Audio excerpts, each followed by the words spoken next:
Friends, ഇതാ കണ്ടില്ലേ, എൻ്റെ പറമ്പിലുള്ള നല്ല ഫ്രഷ് തഴുതാമച്ചീരയാണിത്. ഞാനിതിങ്ങനെ പൊട്ടിച്ച് കാണിക്കാം. കണ്ടില്ലേ, ഇതാണ് നമ്മളുടെ തഴുതാമച്ചീര. ഇപ്പൊ ഇങ്ങനത്തെ തഴുതാമച്ചീര ഒന്നും പലയിടത്തും നമുക്ക് കാണാൻ പോലും ഇല്ല. എൻ്റെ പറമ്പിൽ ഇത് ഇഷ്ടം പോലെ ഉണ്ട്. എന്തായാലും കർക്കിടക മാസത്തിൽ നമുക്കിത് നല്ലതുപോലെ എടുത്ത് ഉപയോഗിക്കാം. ഏറ്റവും നന്നായിട്ട് നമുക്ക് ഇലക്കറികൾ ഉപയോഗിക്കാൻ പറ്റുന്ന ഒരു മാസം കൂടിയാണ് കർക്കിടക മാസം.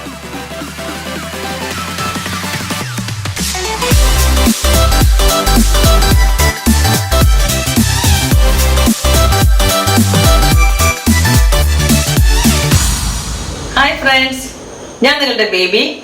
Welcome to my channel baby's taste. ഇതിപ്പോ നമ്മുടെ കർക്കിടക മാസം തുടങ്ങി, മലയാള മാസം. ഇപ്പൊ കർക്കിടക മാസം എന്ന് പറഞ്ഞിട്ടുണ്ടെങ്കിൽ നമ്മൾ ആരോഗ്യരക്ഷയൊക്കെ ഒത്തിരി ചെയ്യുന്നതാണ്, പ്രത്യേകിച്ച് കേരളക്കാര്. ആ സമയത്തിൽ നമ്മൾ കർക്കിടക കഞ്ഞി ഉണ്ടാക്കി കുടിക്കും. പിന്നെ അതേപോലെ തന്നെ 10 ഇലകൾ വെച്ചിട്ട് എവിടുന്നെങ്കിലും കിട്ടുന്ന എല്ലാ ഇലകളും, മിക്കവാറും കഴിക്കാൻ പറ്റുന്ന ഇലകളെല്ലാം നമ്മൾ ട്രൈ ചെയ്യുന്ന ഒരു മാസമാണ്. എന്റെ പറമ്പിൽ കുറച്ച് നല്ല തഴുതാമച്ചീര, അങ്ങനെ പല ചീരകളുണ്ട്. അപ്പൊ ഇന്ന് ഞാൻ ചെയ്യാൻ പോകുന്ന തഴുതാമച്ചീര വെച്ചിട്ടുള്ള ഒരു തോരനാണ്. തഴുതാമച്ചീര എന്ന് പറയുമ്പോൾ അതിന് പുനർനവ എന്നും കൂടെ പറയും ആ ഒരു ഇലയ്ക്ക്. അതായത് നമ്മൾ വീണ്ടും എന്താ പറയാ, നമ്മുടെ പഴയതെല്ലാം പോയി നമ്മൾ പുതുക്കുന്ന എന്നുള്ളൊരർത്ഥം. ഇതിന് സത്യം പറഞ്ഞു കഴിഞ്ഞാല് രുചിയേക്കാളും കൂടുതൽ ഇതിന്റെ ഗുണമാണ്. അപ്പൊ നമുക്ക് എങ്ങനെയാണ് തഴുതാമച്ചീരയുടെ തോരൻ ഉണ്ടാക്കുന്നത് നോക്കാം. എന്റെ ഈ ചാനൽ ആദ്യമായിട്ട് കാണുന്ന ആരെങ്കിലും ഉണ്ടെങ്കിൽ സബ്സ്ക്രൈബ് ചെയ്യണേ. അതേപോലെ തന്നെ നിങ്ങളെ ഫ്രണ്ട്സുമായിട്ടൊന്ന് ഷെയർ ചെയ്യണം. നമുക്കിന്ന് വീഡിയോയിലേക്ക് പോവാം. അപ്പോൾ തഴുതാമച്ചീര വെച്ചിട്ടുള്ള ഇന്നത്തെ റെസിപ്പിക്ക് വേണ്ടിയിട്ട് ഇതേപോലെയുള്ള അധികം മൂക്കാത്ത ഇളയതായിട്ടുള്ള തണ്ടുകളാണ് നമുക്ക് വേണ്ടത്. ഞാനിപ്പോൾ ഏകദേശം ഇതേ ഉണക്കുള്ള ഒരു 10-25 തണ്ടുകൾ എടുത്തിട്ട് ഇവിടെ അരിഞ്ഞ് വെച്ചിട്ടുണ്ട്.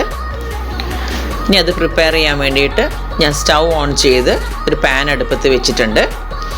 ഞാൻ അതിനകത്തേക്ക് ചൂടായ പാനിലേക്ക് ഏകദേശം ഒരു 2 ടേബിൾ സ്പൂൺ കോക്കനട്ട് ഓയിലാണ് ഒഴിക്കുന്നത്.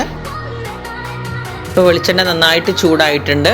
അതിനകത്തേക്ക് ഞാൻ 1 ടീസ്പൂൺ കടുക് ഇടുകയാണ്. കടുക് പൊട്ടിയതിനകത്തേക്ക് 1 ടീസ്പൂൺ ജീരകവും പിന്നെ ഒരു വലിയൊരു സവാള ചെറുതാക്കി അരിഞ്ഞതും കൂടെ ചേർക്കുകയാണ്. എന്നിട്ട് നന്നായി ഒന്ന് ഇളക്കിയതിന് ശേഷം അതിനകത്തേക്ക് ഒരു 3 പച്ചമുളക് അരിഞ്ഞതും അതേപോലെ തന്നെ ഒരു 4-5 കഷ്ണം വെളുത്തുള്ളി കുഞ്ഞാക്കി അരിഞ്ഞതും കൂടി ഇടുന്നുണ്ട്. അതിനകത്തേക്ക് 1 ടീസ്പൂൺ ഉപ്പും കൂടി ഇട്ടിട്ട് നന്നായി ഒന്ന് ഇളക്കുകയാണേ. അതിനകത്തേക്ക് ഒരു 1/2 ടീസ്പൂൺ മഞ്ഞൾ പൊടിയും കൂടി ഇട്ടിട്ട് അതിൻ്റെ പച്ചപ്പ് പോകുന്നത് വരെ ഒന്ന് നന്നായി നമ്മളൊന്ന് ഇളക്കി കൊടുക്കുകയാണേ.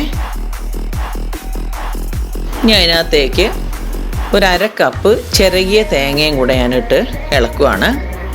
നിങ്ങൾക്ക് വേണമെങ്കിൽ തേങ്ങയുടെ കൂടെ തന്നെ പച്ചമുളകും വെളുത്തുള്ളിയും ജീരകവും മഞ്ഞൾ പൊടി എല്ലാം കൂടി ഇട്ടിട്ട് മിക്സിയുടെ ജാറിൽ വേണമെങ്കിൽ ചെറുതായിട്ടൊന്ന് ക്രഷ് ചെയ്തിട്ട് വേണമെങ്കിലും ഇട്ട് ഉപയോഗിക്കാം. പക്ഷെ ഞാനിവിടെ ഇങ്ങനെ തന്നെയാണ് ചെയ്യുന്നത്.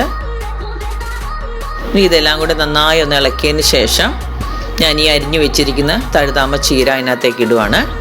എന്നിട്ട് ഇതേപോലെ എല്ലായിടത്തും ഒന്ന് മിക്സ് ചെയ്യാൻ പാകത്തിന് നന്നായി ഒന്ന് ഇളക്കി തല്ലിപ്പൊത്തി വെക്കണം. എന്നിട്ട് അതിൻ്റെ മുകളിലേക്ക് ഒരു 1-2 ടേബിൾ സ്പൂൺ വെള്ളവും കൂടെ ചെറുതായിട്ടൊന്ന് തളിച്ച് കൊടുത്തിട്ട് നമ്മൾ ഇനി ഇത് അടച്ചു വെച്ച് വേവിക്കാൻ പോവുകയാണ്.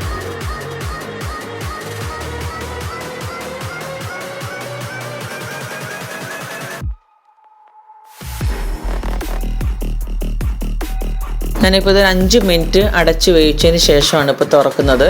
ഇപ്പോൾ ഏകദേശം നല്ലതുപോലെ ഇത് വെന്തിട്ടുണ്ട്.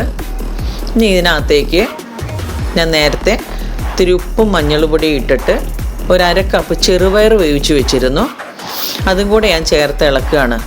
ഞാൻ നേരത്തെ പറഞ്ഞിരുന്നു ഇതിന് രുചി കാര്യമായിട്ടില്ല, പക്ഷെ ഇതിന് നല്ല ഗുണങ്ങളാണുള്ളത്.